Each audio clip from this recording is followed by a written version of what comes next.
Hi, NCRT Grade 12 Chapter 2 Solutions உடைய book back question answers பார்த்துட்டு இருக்கோம். Question number 2.31.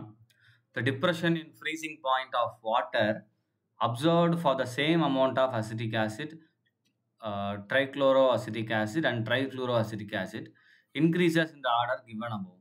Explain why. So increasing order நம்ம எழுதணும். ரைட்டா மேலே இருக்கக்கூடிய சப்ஸ்டன்ஸுக்கு ரைட்.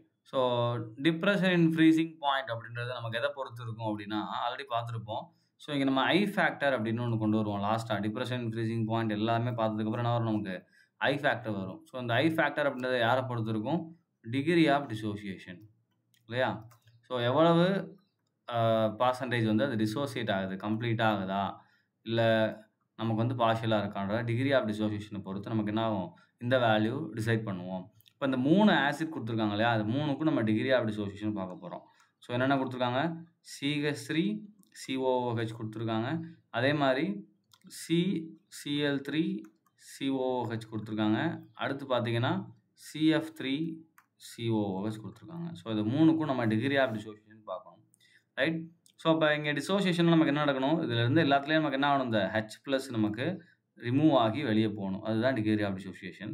ஸோ அப்போ இங்கே நமக்கு 3ஐயும் கம்பேர் பண்ணும்போது இதில் நமக்கு H ரொம்ப ஃபாஸ்ட்டாக வெளியே போகும், CF3 COOH தான் வெளியே போகும். ஏன்னா 3 ஃப்ளூரின் இருக்குது, which is an electron withdrawing group இல்லையா. ஸோ இங்கே என்ன நமக்கு ஃப்ளூரின் எலக்ட்ரான் withdrawing group, இங்கே chlorine again electron withdrawing group, இங்கே ஹைட்ரஜன் இருக்குது ரைட். ஸோ அப்போ ஃப்ளூரின் இருக்கிறதுனால நமக்கு ஆட்டோமேட்டிக்காக இருக்கும், இதில் தான் டிசோசியேஷன் நமக்கு அதிகமாக இருக்கும். அடுத்தபடியாக செகண்ட் எலக்ட்ரோநெகட்டிவ் யார் இருக்கா, குளோரின் இருக்கா, அதுக்கப்புறம் இது. ஸோ அப்போ இதுக்கு நமக்கு டிகிரி ஆஃப் டிசோசியேஷன் அதிகமாக இருக்கும் ரைட்டா. ஸோ அப்போ டிகிரி ஆஃப் டிசோசியேஷன் நமக்கு அதிகமாக இருந்துச்சுன்னா ஆட்டோமேட்டிக்காக என்ன ஆயிரும், நமக்கு அது கண்டக்ட் பண்ணக்கூடிய சொல்யூஷன்ஸும் நமக்கு என்ன ஆயிரும், ஃப்ரீசிங் பாயிண்ட் டிப்ரெஷன் பண்ணதில் நம்பர் ஆஃப் அயான்ஸும் நமக்கு அதிகமாகிடும். ஸோ அப்போ எந்த ஆர்டரில் நமக்கு வரும் அப்படின்னா இன்க்ரீசிங் ஆர்டர் கேட்டிருக்காங்க இல்லையா.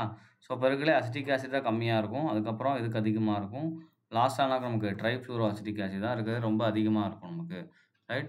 ஸோ அப்போ இந்த பேட்டர்னில் தான் நமக்கு என்ன ஆகும், டிசோசியேஷன் ஆர்டர் ஃபாலோ ஆகும். ஸோ இதுக்கு நம்ம யூஸ் பண்ணக்கூடிய கான்செப்ட் வந்து டிகிரி ஆஃப் டிசோசியேஷன். அண்ட் இந்த டிகிரி ஆஃப் டிசோசியேஷன்றது இப்போ நான் உதாரணத்துக்கு RCOOH எடுக்கிறேன் அப்படின்னா எனக்கு என்ன ஆகணும், it will form RCOO- + H+, இதுதான் டிசோசியேஷன். இந்த H+ எவ்வளோ ஃபாஸ்ட்டாக வெளியே போன்றது யார் டிசைட் பண்ணுவோம், இந்த எலக்ட்ரான் வித்ட்ராயிங் குரூப். இதை நம்ம என்ன சொல்லுவோம், -I எஃபெக்ட் அப்படின்னு சொல்லுவோம் ஆர்கானிக்கில். ஸோ அதை இங்கே நம்ம அப்ளை பண்ணுறோம் ரைட். Okay, thank you.